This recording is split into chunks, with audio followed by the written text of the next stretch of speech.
Who we got? David Wise. Deborah Gippslin. We got Frank. We got Johannes. We got Alex. We've got Mags.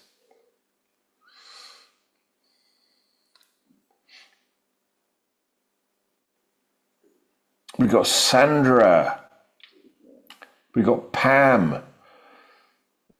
We've got Linda. And she's on the fucking sofa.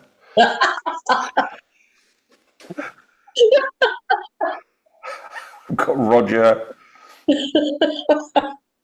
We've got Ginny. We've got Ian. We've got David Best, although he's not on video at the moment. He's probably still recovering from the weekend.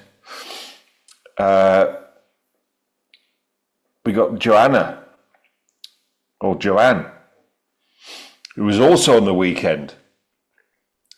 Wow. Hello, Hakumo. Hi. So who else have we got? We got Lynn Halliwell. We got Matt. Still looks like he's in an absolutely gorgeous climate there. We've got Caroline DeHay.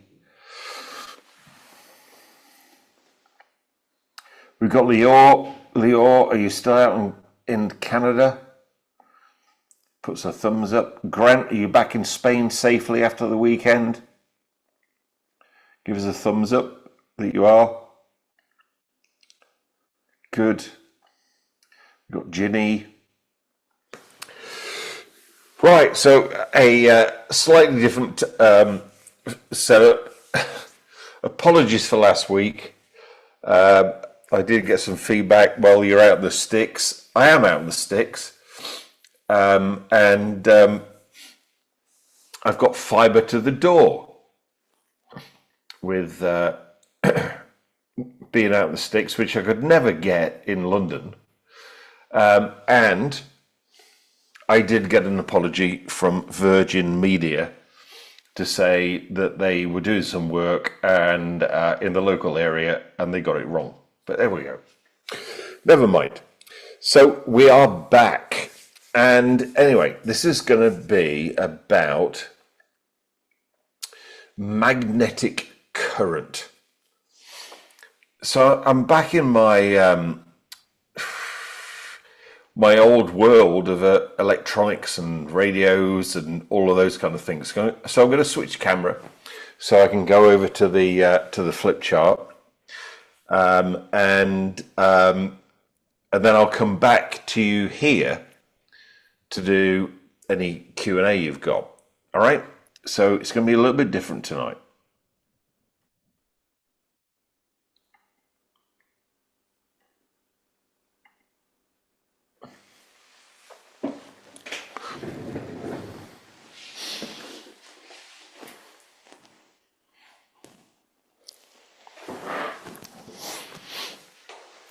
Wow.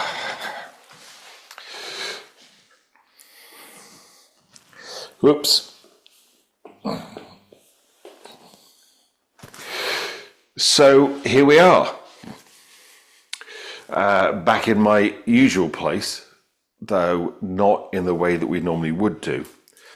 So, magnetic currents. Let me just sort this microphone lead out so we can.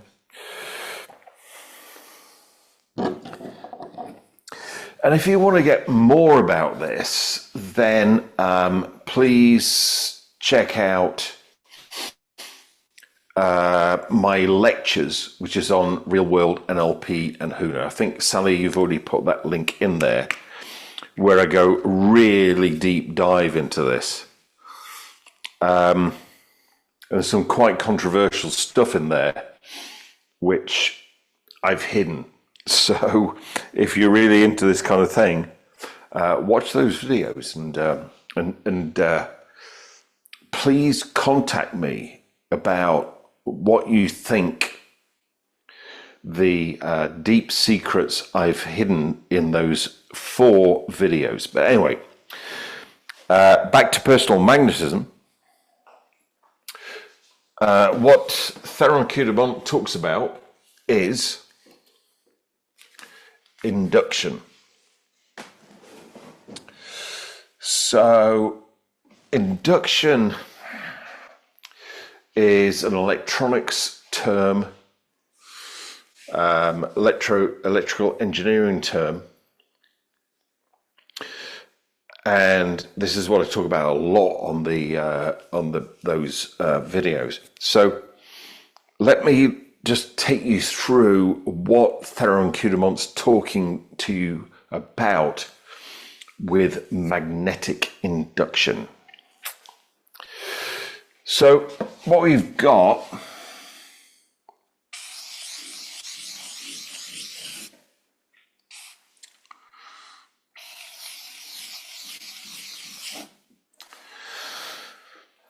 is 2 coils.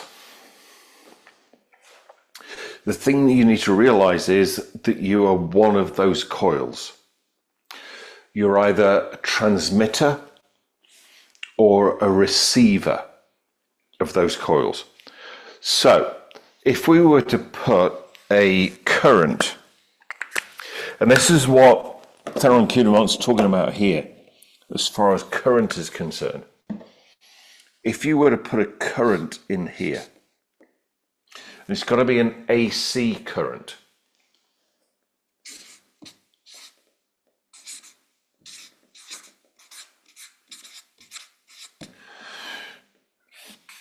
Then you'll get an AC current out the other side.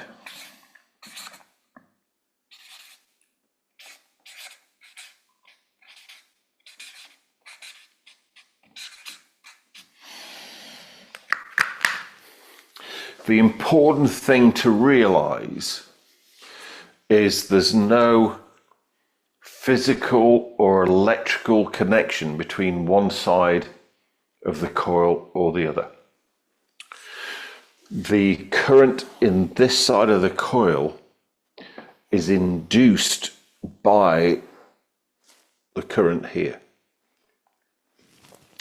This is what Theron Q Dumont's talking about. So he's talking about the fact that you raise your magnetism, because this is a electromagnetic relationship, not a physical relationship, an electromagnetic relationship. So this coil here creates an electromagnetic field, which is you, and this coil here picks it up. So this side is the transmitter, this side is the receiver. This is how all radio works. I'm not going to go into the details of how radio works because you might not be interested. If you are interested, then go to the lectures on my channel, Real World NLP and Huna. But that's what Theron Q Dumont is talking about. You induce a field here, or you transmit a field here, and it's induced, and you receive a field here. So I'm going to give you a challenge. I'm going to give you a exercise to do here. Go into a public space, whether it be a hotel, an airport, a railway station, whatever. But a public space, somewhere where there's lots of people around. And then sit down quietly and visualize this process here, where you are a transmitter of your personal magnetism. and see whether you can actually get people to come over to you and talk to you just by you sitting quietly and just emitting or transmitting your personal energy field. I'm going to go back to my desk now, rather than being on this camera, and see if we've got any Q&A. I've got cables all over the place tonight. Whoops.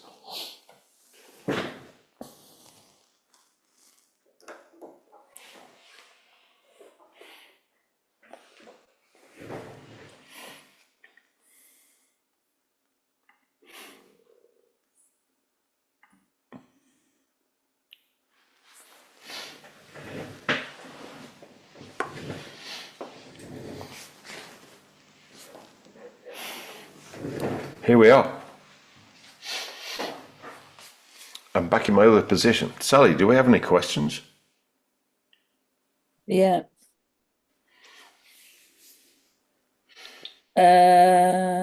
Okay, Norman has a question for you. Okay, Norman.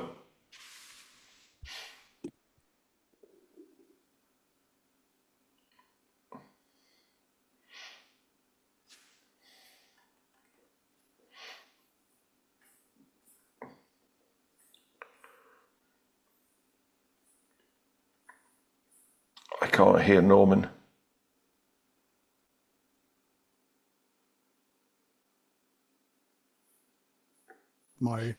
Can you hear me now?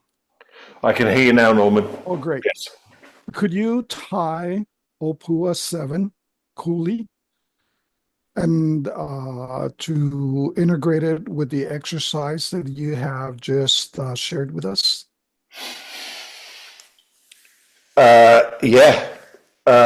So let me just do a little bit of background here, Norman, because a lot of people might not know what we're talking about with Opua and those kind of things. So the Opua are a series of symbols that we have in our Huna lineage that enable us to do certain things with mana or energy. Symbol number 7 that Norman's talking about is Paikuli. And Paikuli is a symbol that enables us to transmit thought forms. As in, how do we transmit more effectively our thoughts to other people? So that's a really great question, Norman. My experience is that the Opua, Paikuli particularly, dramatically enhances our ability to send out our thought forms. And what I was talking about before, the pure process of induction, is possible without the Opua. The Opua makes it more effective, makes it more directive. In fact, I would say that particular Opua, that particular symbol, would probably be more aligned to the next session we're going to do, which is around the direct flash. How do you direct a flash to a specific person with a specific thought and a specific intention? Whereas, I mean, this is just from Theron Q Dumont's point of view. What we're talking about here is just, well, as I say, it's just, it's massive. Magnetic induction. as in how do you transfer your energy to a crowd at large, which obviously then is, if you looked at that diagram I just drew, which is a transformer, interesting word. And I think the word transformer and induction is interesting. Then what you put in on the left-hand side comes out on the right-hand side. So that's why I say, exercise, go into a general public place, somewhere where there's lots of people, and just push your energy out. And the challenge is to see if you can attract people to come to you. They might just go and go like, is this seat free? Or where do I go to get this train? Or do you know where this particular plane gate is? That's all I'm talking about here. We're talking about more general, I think, Norman, than specific. Does that answer your question, Norman? Yes. Thank you. Great to hear from you, Norman. Ahuio. Real.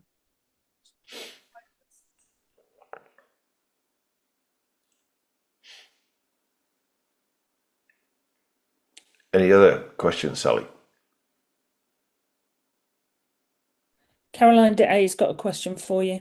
Okay. Caroline. David.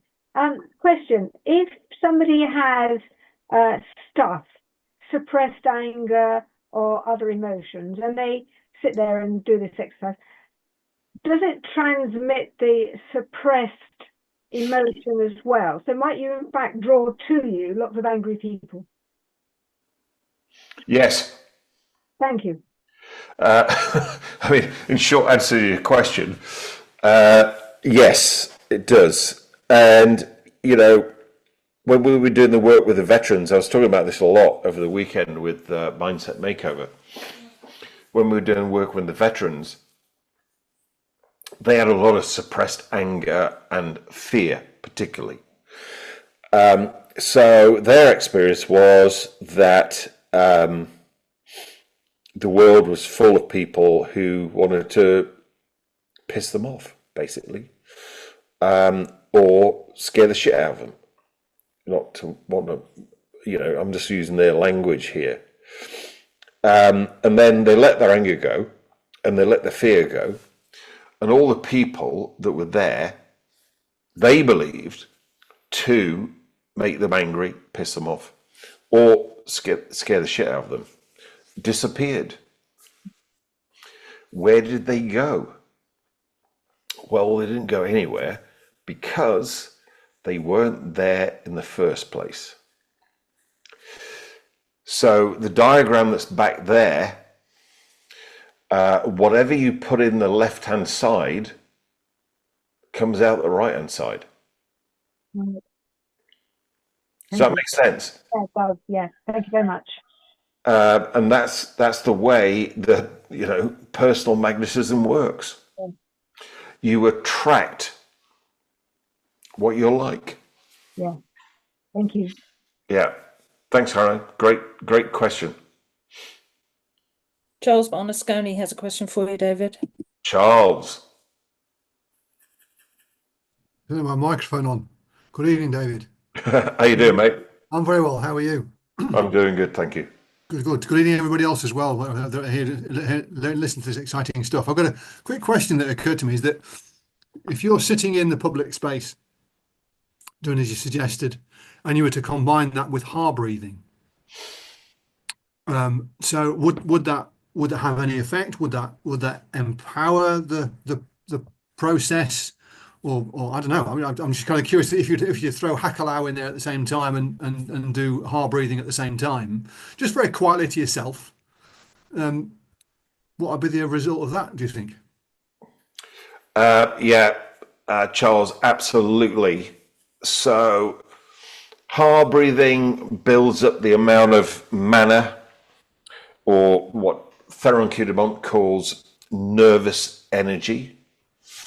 I think that the idea nervous energy makes people think like they're going to be nervous about it, but that's not what it really means. We've got to think like, you know, the date, the age of these texts. So yes, heart breathing will increase the amount of current, for using Theron Q Dumont's idea, into the left hand coil. Okay. Then Hakalao, you know, your energy flows where your attention goes. So Hakalao enables you to throw that energy out everywhere. Okay. I find it interesting that what you just described about then there's this situation where people are there's a potential for you to attract people that are like your inner system. I guess that's an exquisite way of describing perception is projection, isn't it? Yes. When you think about it, it's like, well, okay, well, if I'm going to project out a bunch of anger to a lot of people using these techniques, I should expect some of it back. In terms of equally, to flip the thing on its complete side, if you were to send out positive, loving thoughts and messages, then hopefully the reverse would be the case. You know, people that are friendly and loving coming towards you. Totally. I mean, we had a direct experience of that this weekend because we were running a mindset makeover this weekend, and we had new people there, and we had people coming back, which is always great. I mean, people coming back from who've done trainings with us 20, 25, 30 years ago. And it was the first time they'd come to Nottingham. And they've been told, oh, Nottingham, no, it's a rough place, it's horrible, you know, whatever. And all of them said, wow, what a friendly place Nottingham is. Everybody was coming up to me going like, oh, you're all right, duck? Which is, as you know, is what are you all right, bro? Are you all right? You know, and everybody was really loving to them. But then they were wandering around Nottingham in a very loving, calm, balanced, centered state. So all of them said, I was warned not to come to Nottingham. And in actual fact, I love it. Which is a great example. I mean, this is what we're talking about here. I mean, this is from, I'm going back to my years of electronics, as you know. What you put out, you get back. Okay. Which is, you know, perception is projection, it's induction, it's like personal magnetism, whatever. Yeah, cool. I think you'll find the phrase is "I up me duck" is the key. I up me duck. Yes, in fact, 1 year, that's my Uncle Dave's favourite thing. He does say that to everybody. Oh, my duck.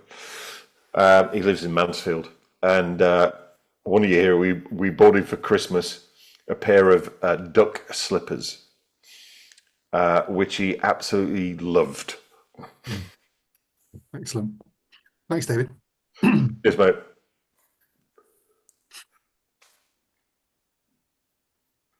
David Reed has a question, Dave.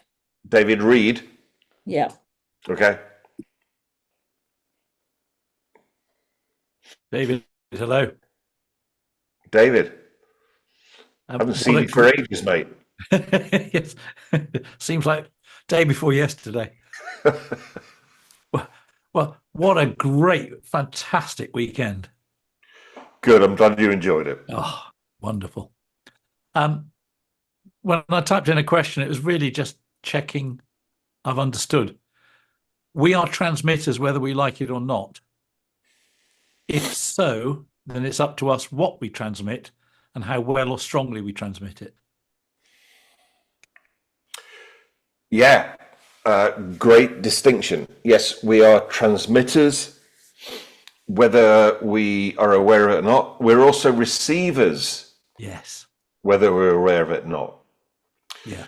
So then, I love this radio analogy, really. I love radio. I'm an amateur radio fan. Mike 7 Charlie Zulu. Mike is my call sign. If any of you are radio amateurs and you hear me call out, please respond. And you are transmitting all the time. You can't not. I think that's the important thing to realize, is that it's not that you need to learn how to transmit, because you are doing anyway. It's about learning how to transmit more and transmit, what you want, a desirable energy. And, Theron Q Dumont talks about in earlier chapters about people who do transmit energy that is not positive. Yeah. And I think we've all met those kind of people, where we go like, oh dear, if I've still got all my fingers left. And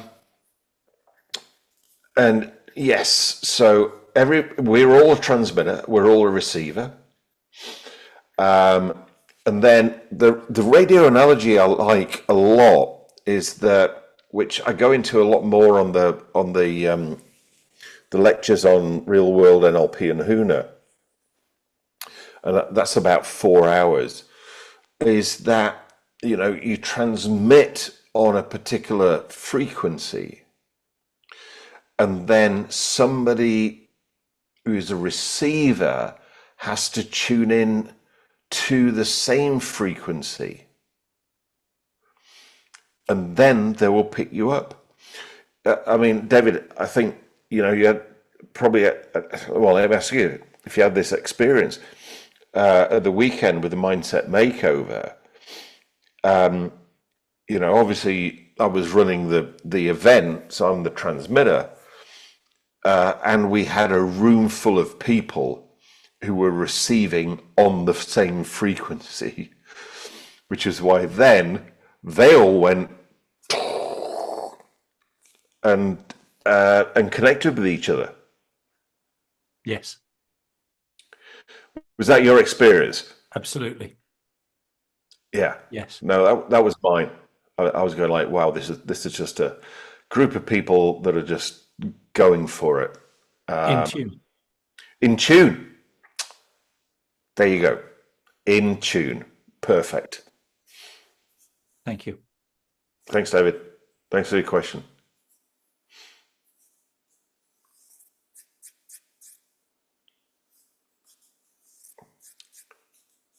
Sally, do we have another question?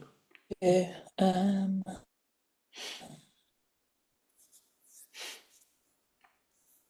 Matt's got a question for you.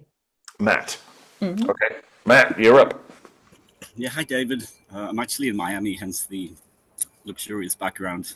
I just have a quick question, because I did the mental attitude exercise, which was the previous week. We had to write our, what we want our mental attitude to be. And I sort of created a scenario where I was giving a presentation. Whenever I give a presentation, I wanted to give off a certain mental attitude. And I think today's lecture really helps with that. But I wanted to give the attitude of being sort of fun and playful, professional. And I felt like, because that's my sort of personality. I wouldn't want to sort of project a personality that was different to me that I couldn't do. So that's kind of what I wanted to project. But every time I did it, I found I had a lot of limiting beliefs. The audience is going to be bored with me. I'm not going to be projecting properly. I'm going to get anxious and things like that. So my question really is, do I need to dispel all of those limiting beliefs before I can project myself? Yes.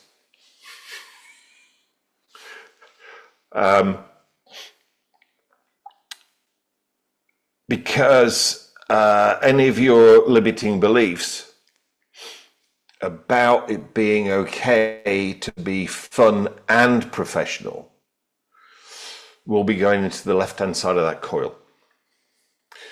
So on the right-hand side of the coil, people will receive it and they won't be okay with it.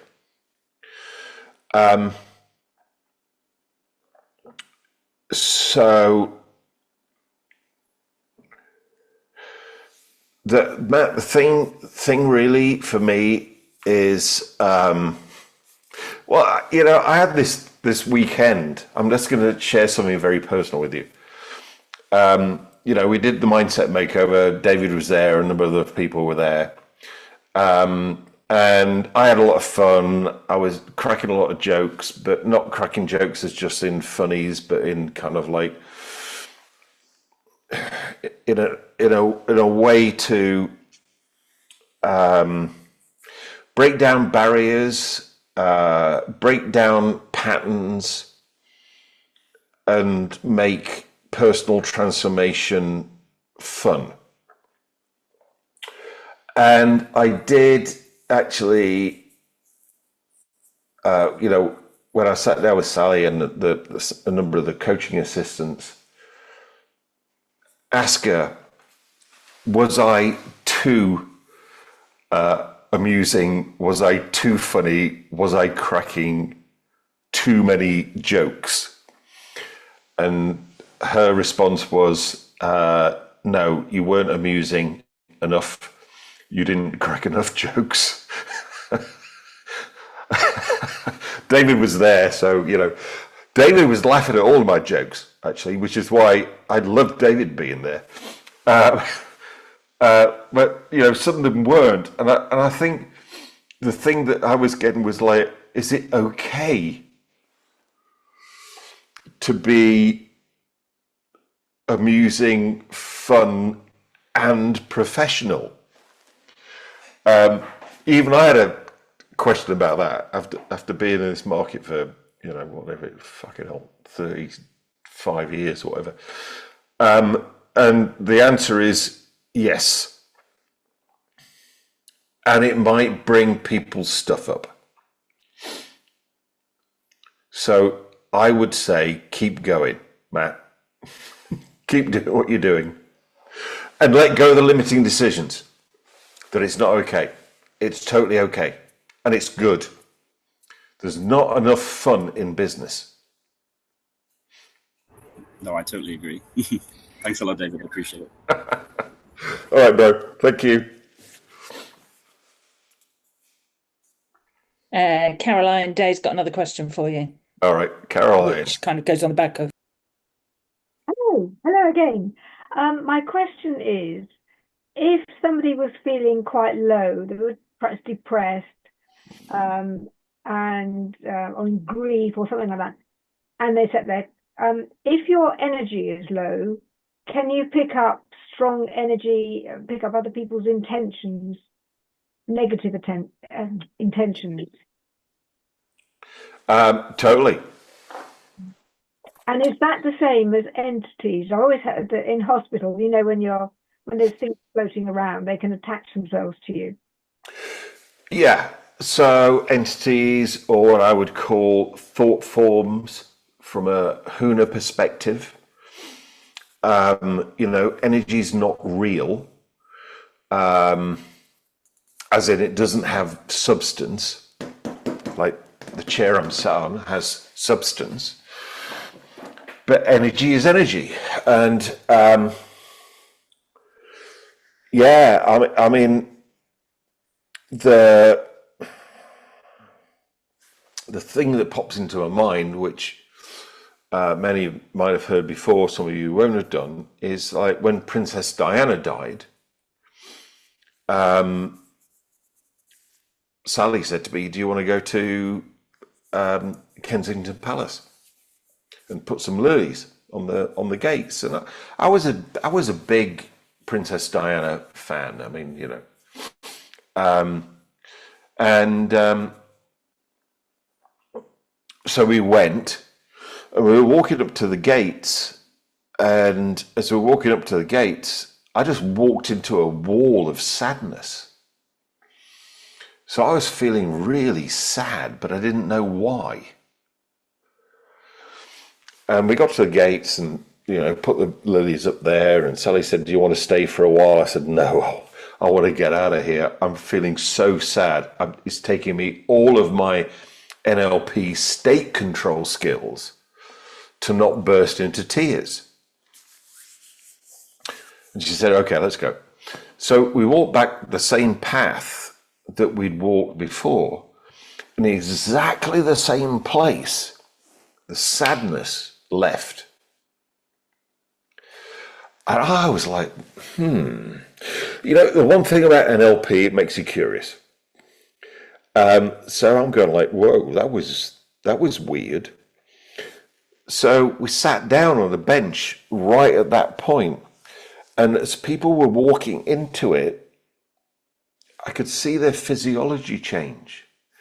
But when people walked out of it, their physiology changed. Now, here's how we relate it to what we just talked about here.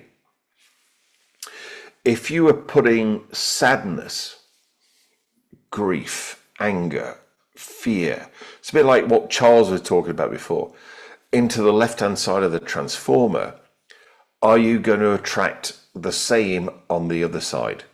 The answer to that question is yes.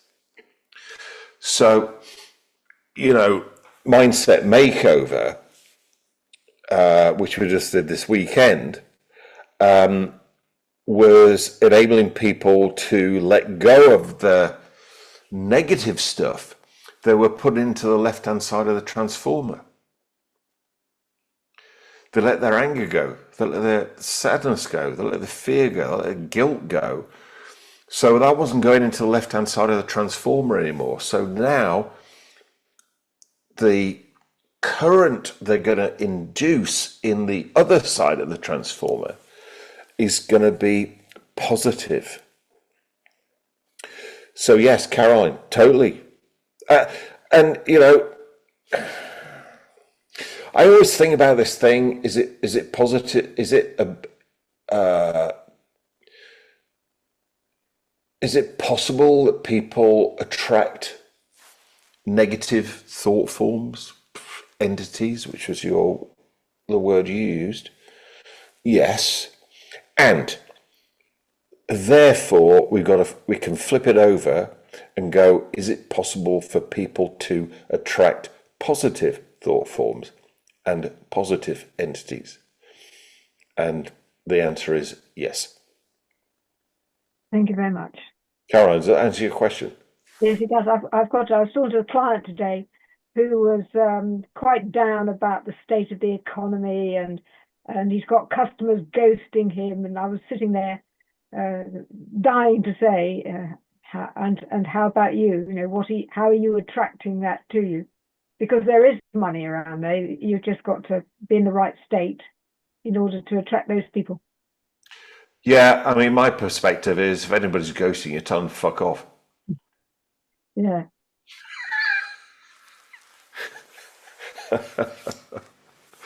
I'm still in my fun stand-up comedian kind of like training mode as after the weekend. So excuse my language, please. Very good. Very good. Thank you. Okay, Magdalena has a question. Okay, Magdalena. Thank you. Thank you so much for a fantastic weekend. Wow, wow, wow. Thank you. So my question really takes off from where you left the discussion with David Reed. I think you addressed half of what I wanted to ask about this. We are always transmitters and receivers. And I was thinking about the tradition of, the Buddhist tradition. They have so-called teachings being hidden in nature, in, sacred places and objects. And there are these people who are called tertons, who are actually able to connect and receive those teachings that have been hidden maybe for thousands of years. And I'm sure in other traditions it's the same. When people receive really powerful transmissions out of let's say, nowhere. And I wanted to ask your perspective on this.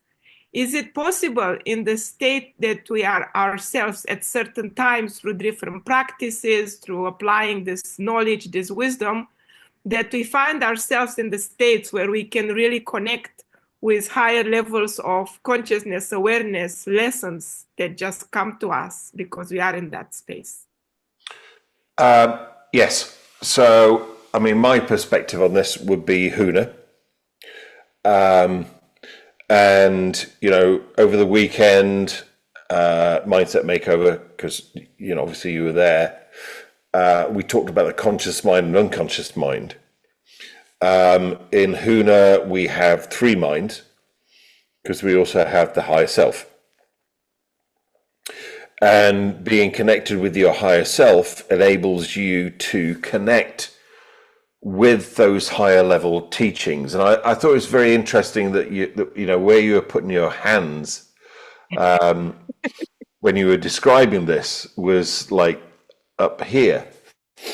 So yes, so the higher self is the infinite. It's your connectedness with everything, everybody, and every time, which is what we teach in our Huna trainings. So, so yes, when somebody connects with their higher self, then yeah,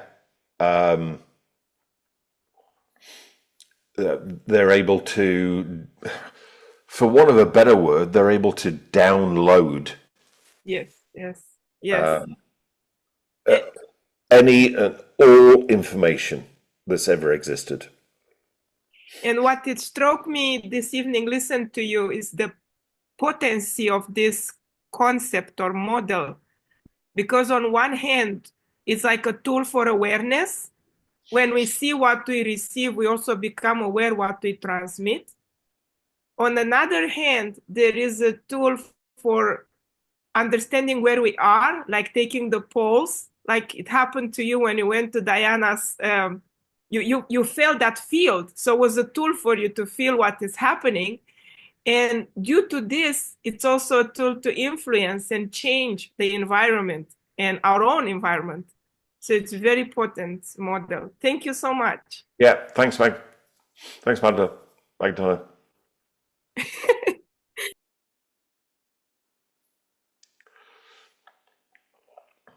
Sally, any other questions? Sandra's got a question for you. Sandra, okay. Sandra, where are you? Hello, I'm here. Well, Oh, hi, Sandra. actually, I'm in Holland, but still here. Anyway, if for any reason I cross the path with the same person over and over and over again in the most strangest ways, even when I think, okay, now I'm done with this person, I don't want this anymore, but it keeps coming back to me. I did attract that. Yes. What did I do? And what am I going to do with it? Well, there's obviously something that I mean, from this model, there's obviously something that you're putting out that attracts this particular person.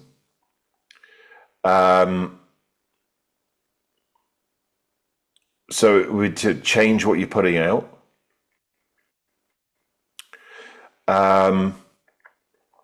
And also, maybe, I mean, obviously, I don't know the particular situation, and you don't need to go into it now. But here in this forum, and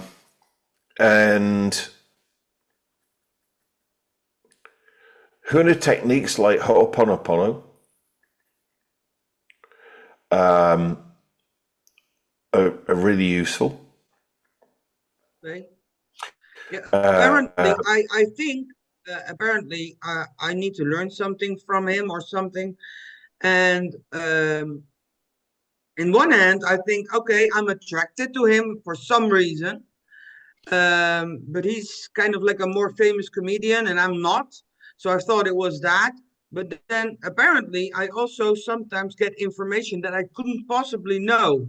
So in the next conversation, it went this far that he even gave me a book tip about a book that wasn't even about comedy, and I had it in my hand the same afternoon to give it to him because I had 2 copies.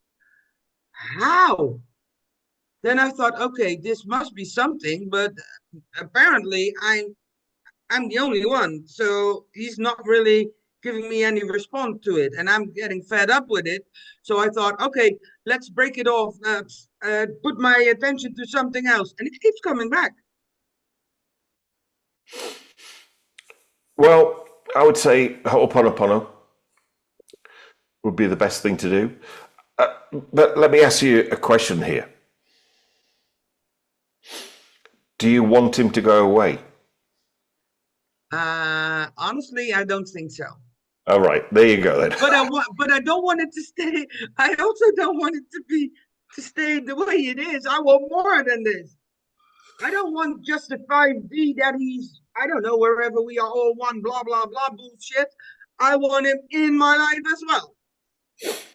Yeah, but, you know, Sandra, you've always got to think, this is the thing I was talking about Like, at the weekend around goals, around ecology. So you might want to be with him and he might not want to be with you. So the thing to think about is, what is it about him that makes you want to be with him? I don't even know. Right. Well, that's something to think about. And then, you know, put out in your future timeline, being with this person that has all the same qualities that he has.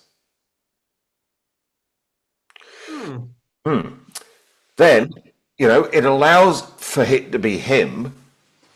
Now, if you met somebody that you've not met before that had all the same qualities that he has, now it starts getting interesting. would that be okay? Yeah.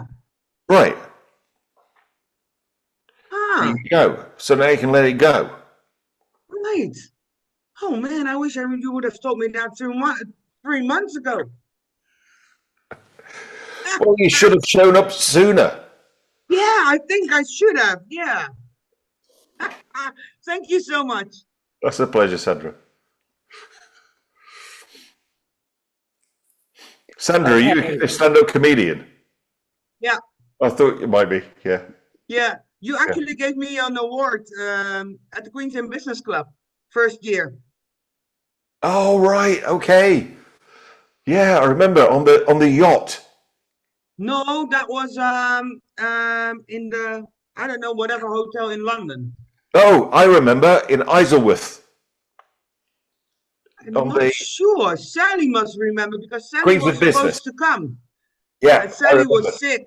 So you had to say hello to someone from Amsterdam.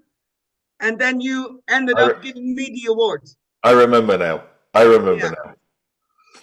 Yeah, the Holiday Inn. Yeah. In Brentford. That was it. Yeah, that was it. I remember now. Thank you. Okay, Norman's got another question for you, David. Okay. Back again. As we're talking about being transmitters and receivers, obviously we have energy vampires that attach themselves to us. And I know that one must also be aware of this drainage that's going on and need to detach from them. So what is your thought? Is this thought accurate, or what is your thought about that? Well, essentially how to avoid vampires attaching to you and being aware of that they're attached. Well, you know, from the diagram that I've got the wrong hand up. Let me just, there we go. There we go. That one there, that transformer. What I didn't put into that diagram was a switch. So you can switch off anybody else to, here's the thing that's really important around energy is to put yourself at cause. So nobody can give you bad energy. You are taking it. Nobody can drain your energy. You are giving it. So, when you get to that point of view, you go like, okay, I'm not having this person's energy anymore.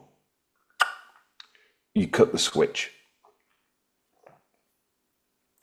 And the most effective way of doing that, Norman, as you know, is Huna, Ho'oponopono.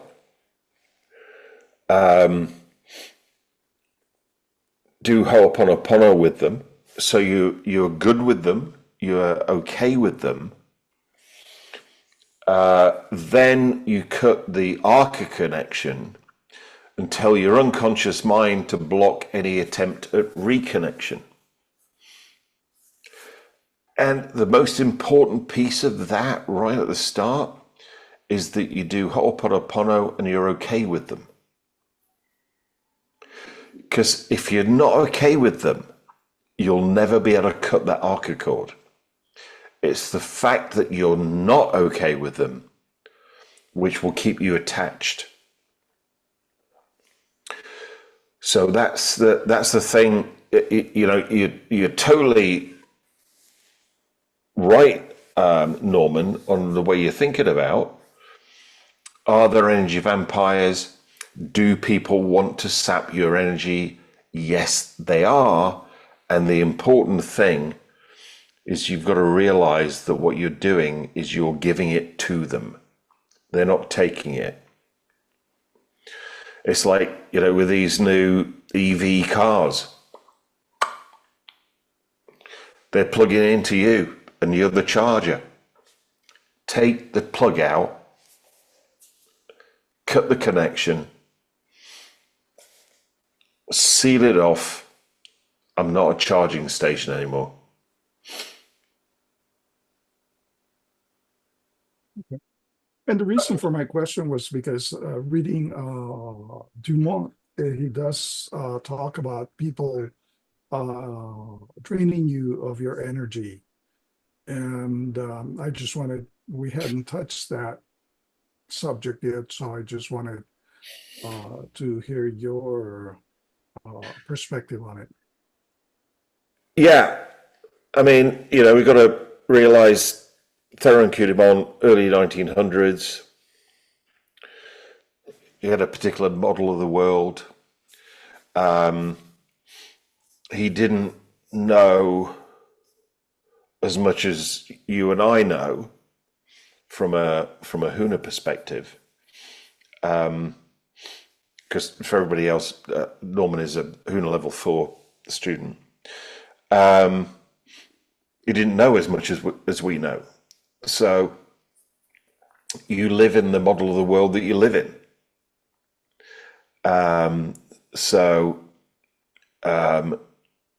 When you shift your model of the world, you shift your experience.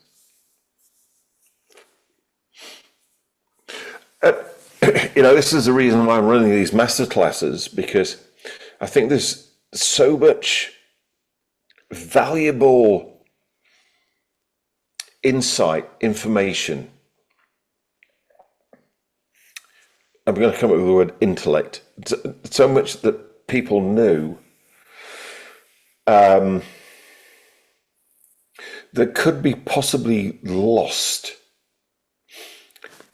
just because of the passage of time. But then if we look at these, I mean, obviously, Personal Magnetism is not an ancient text, but it's like, it's well over 100 years old. And then brought them up to date with what we know about NLP, what we know about hypnosis, what we know about Huna, then we can bring all these insights that these people had and bring them up to date to 2025. That's one of my passions of why I do these masterminds. That's great.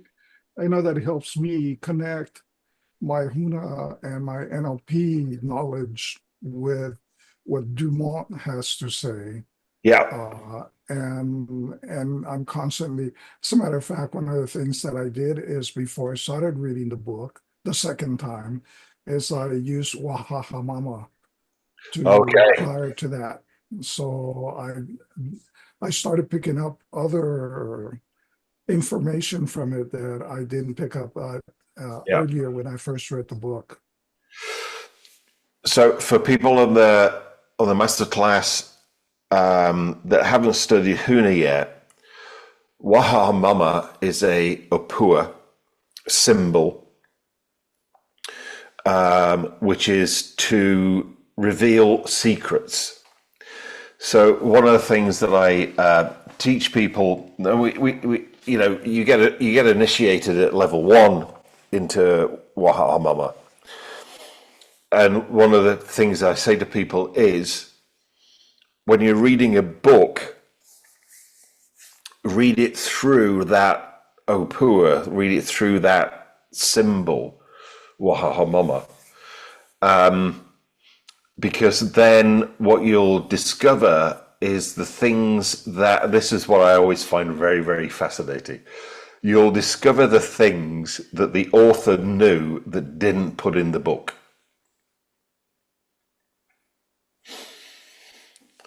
So to reveal secrets. Great stuff. Yes, thank you. Cheers, Norman. Good to see you again. Same here. Caroline Day has another question for you, David. Caroline, you're up tonight. Boy. Oh, I'm calling tonight, David. Now, I have a very particular question. Cats. Sorry? Cats. Cats. Why are cats instantly drawn to people who don't like cats? Well, don't think of a blue tree. So they're picking up you're not liking cats and being instantly drawn. Yeah, I mean, I was talking about this at the weekend on the Mindset Makeover. I used to have a massive phobia of bees and wasps. And then I went out to do my practitioner training in May 1993. Lovely weather. Everybody wanted to eat outside, lunchtime, evening, whatever. And, you might have heard the saying, dogs are attracted to people that are afraid of dogs. Well, it's not only dogs. So are bees and wasps. So, I'm there sitting outside and, bees and wasps in California don't go back to a hive, they go back to a hangar. And they go, there's that Dave Shepherd guy, and they're in a squadron. It's like the bloody Red Arrows coming in to freak me out. And it successfully did. So I went to one of my colleagues or co-people on my training and said, can you please work with me on my phobia of bees and wasps with timeline therapy, which they did. And guess what? The bees and wasps stopped bothering me. I can't remember that. In actual fact, the last bee I saw, I actually stroked it because they're really nice bees. I don't necessarily like wasps. I'm not sure about wasps. I'm not afraid of them anymore. I'm not sure about them, but bees, I love bees. And so I give them a stroke when they come into my garden. Okay. So in fact, people are projecting, please come and sit on my lap. Hey, listen, I've got a stray cat here. I had a stray cat at my other house. The one at the other house was called Fluffy. This one's called Tiggy. Don't know where he lives, but he's lovely. Comes around 3 times a day, wakes me up in the morning. Bastard. Normally at about 5 o'clock. But I love him. Thank you very much. Cheers, Caroline.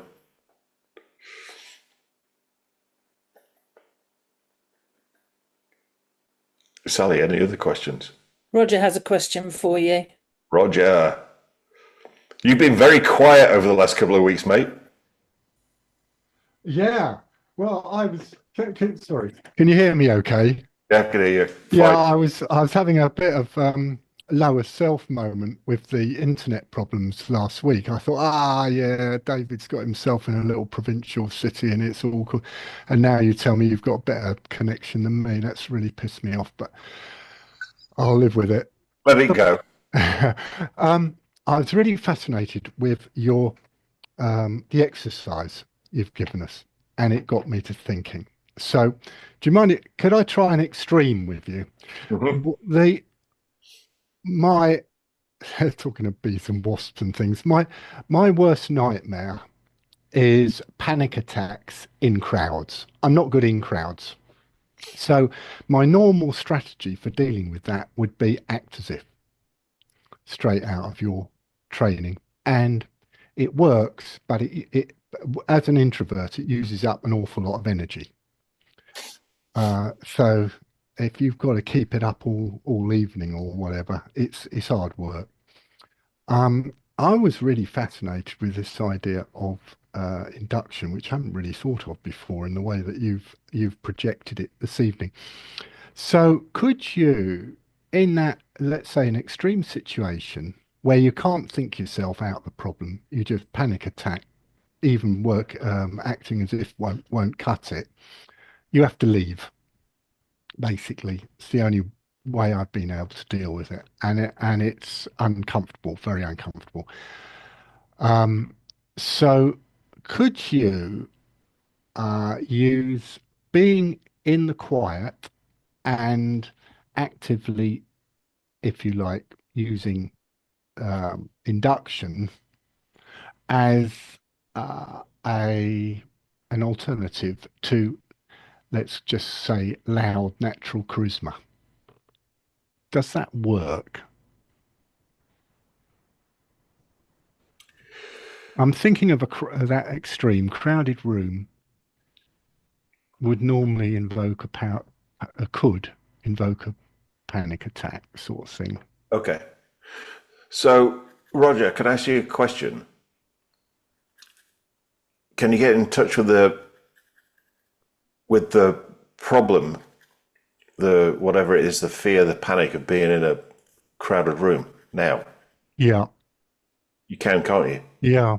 You're not in a crowded room, are you? No. And you can get in touch with that feeling. Yeah. Yeah. Easily. Yeah. Okay. Association. Yeah. Yeah. Associated. Yeah. Yeah. Is it okay with your unconscious mind for you to let it go? Yes. Okay. So as your unconscious mind, what's the root cause of first event that if we were to disconnect it would cause that fear, that panic to disappear? Now, was it before, during, after your birth? After. Great. And what age were you? Probably about 3. 3. Okay. So, as your unconscious mind to get in touch with that event when you were 3 years old, tell me when you're in touch with it. Yep. Yep. And then, ask your unconscious mind to light up all the events between then and now. Tell me when you've done that. Yeah. Okay. Yeah.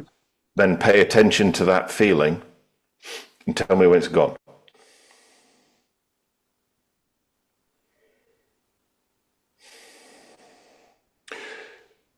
Make sure you ask your unconscious mind to preserve all the positive learnings before you let it all go.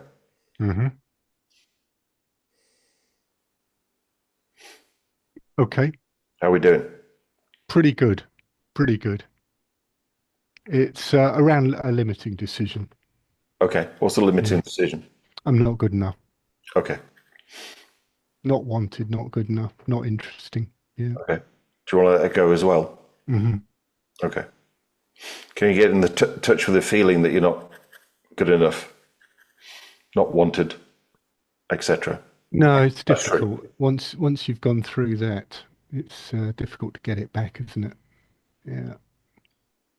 What do you mean it's gone? Pretty well.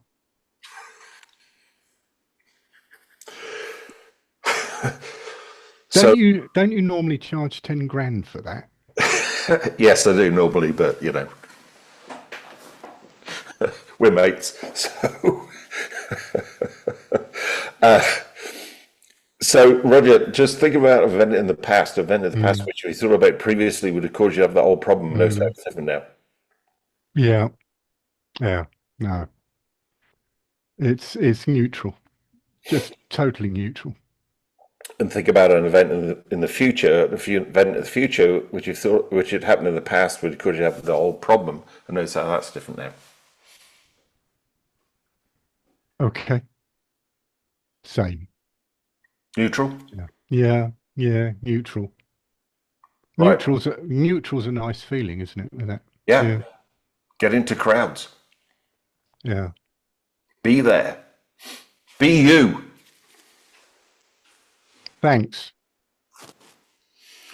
By the way, for people who don't know, what I just did with Roger was or what we call higher self therapy from Huna. So thank you, Roger, for volunteering. I'm not saying necessarily that you volunteered. I just you were kind of like ambushed, but that's all right. I'm more than grateful to be ambushed. But it's very similar. Is it that similar to timeline therapy? I mean, I haven't done the Huna stuff with you, and that's my doing for not getting my act together. But I've done an awful lot of timeline therapy. Yes, you have. Massively sold on that. So, and I use it in the breakthroughs. So, is it one? It's very similar. It has the same effect as you probably just experienced. It's a little bit quicker. Yeah, impressed. And works at a distance. Most impressed. Well, I got to thank you, and to everybody sitting through watching it. Oh, cheers, mate. Thank you for being an unwarranted demo subject.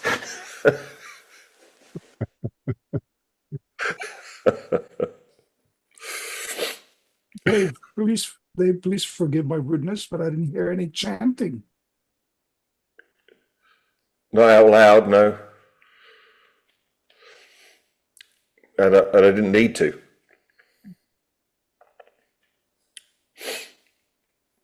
I did it without the bells and whistles, Norman. Oh, okay. I was waiting for the bells and whistles. No, don't need the bells and whistles.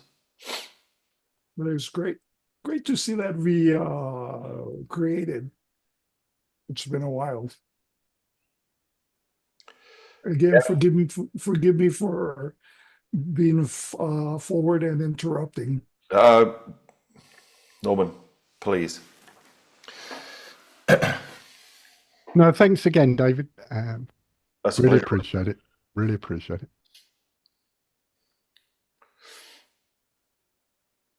Sally, have we got any other questions? No, I think we're all done on questions. Yeah, I think having just seen that, people probably Like, what the fuck? But there we go. That's just me. The people who know me go like, okay, David's up to his usual shit.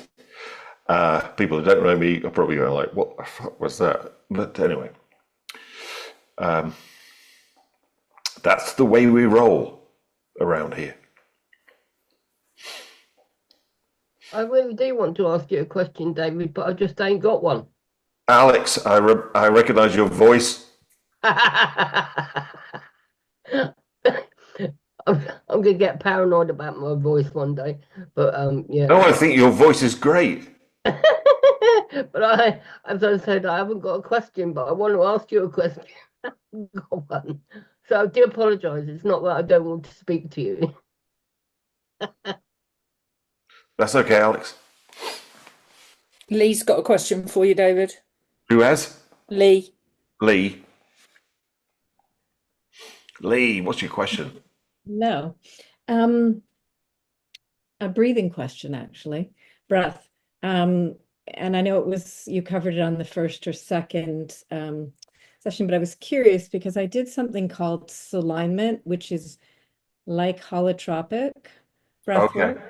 And I was curious because it's that circular breathing, and they did in and out through the nose, and it was an in and then a drop off. And I was just wondering what elements and what you were drawing in relative to that kind of breathing. Okay.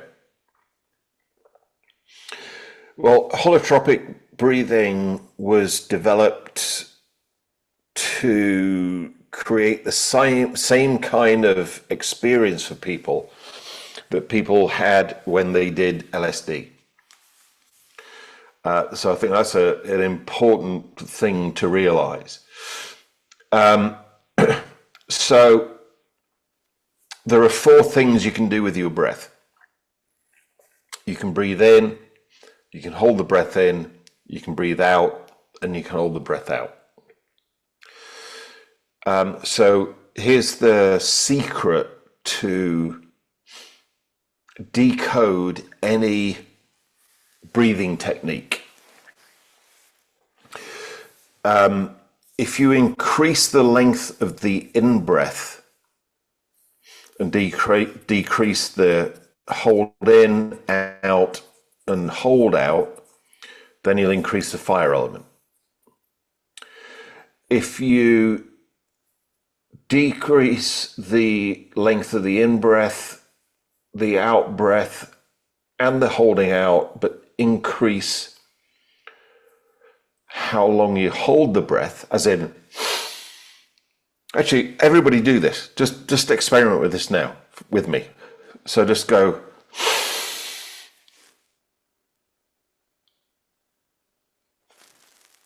and hold your breath in. You probably feel that you're a little bit clear-headed, maybe a little bit light-headed, etc. That increases the out-breath. That increases the air element. Now, hard breathing increases the length of the out-breath. Let's do a hard breath together. So deep breath in. Now let it out really slowly.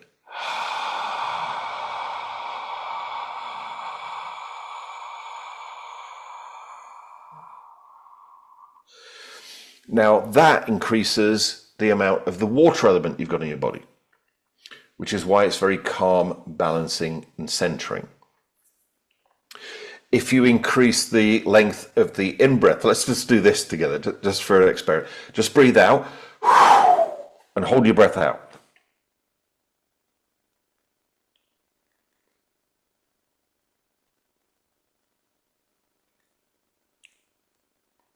Okay, breathe again.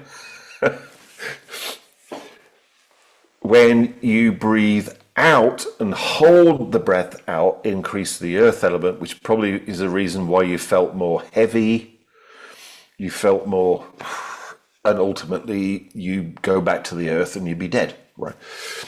So any breathing technique, whether it be holotropic breathing, whether it be Huna breathing, whether it be breathing from pranayama or whatever, that has these different ideas of ratios of in, hold in, out, hold out, that's the code to decode that. And you won't find that in any book. Thank you. That's fascinating. Does that answer your question? Mm-hmm. Yes. And I will ask one other thing that I mentioned to Sally, but you had mentioned this earlier as well. After the inauguration of Trump, you mentioned potentially doing a masterclass on his him and his. Is that something you're still going to do? Because I would be curious. Yeah, I'll still do that. If put an I in the chat if you're interested in that.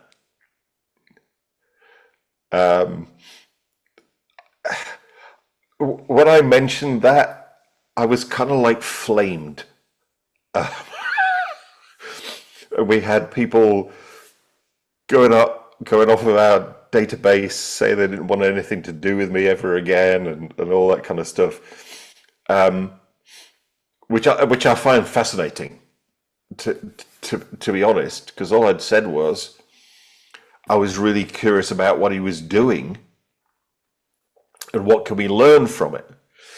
That doesn't say that I'm a Trump supporter. It just says, how did he do it? What is he doing, and what can we learn from it, and and how can we use that? So yes, I did mention that in the early part of this personal magnetism thing, and then because I got so much backlash, I just thought, okay, let's not go there. But I'm totally willing to do that. Totally willing to go there. And do a masterclass on what Trump does, because I find him fascinating. Thank you. Well, it looks like there's huge interest, and I find it fascinating too. Okay. Well, I can't see the chat here, so if there's lots of people going, I'm in, I'll do it. Yeah. Thank you. Thank you. It's a pleasure.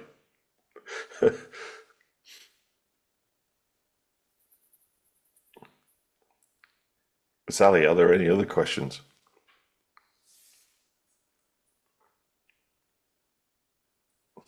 Nope, I don't think there are, David. I think we're done. All right. Okay. Good.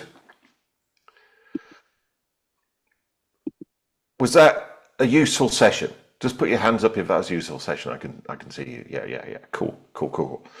That's what, that's the thing that keeps me going. Is that you all find it useful, you all find value in it, and all those kind of things. That's really, really important to me. And thank you for Lee for the feedback on the Trump thing. I have a lot to share on Trump, to be honest with you. Like I had a huge amount to share on Obama. So obviously Obama is Democrats, Trump is Republican. So there's no political bias there.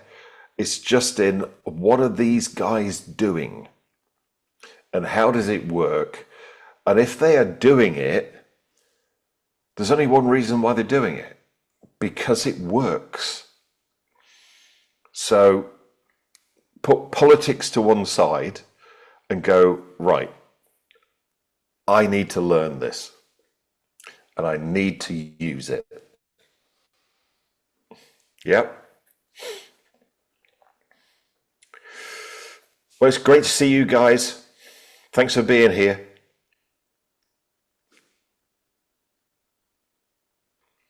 Thank you very much. It's a pleasure. Bye. Thanks for your questions. Thanks for being here. Thank you. Ahui ho, David. Ahui ho. Julio.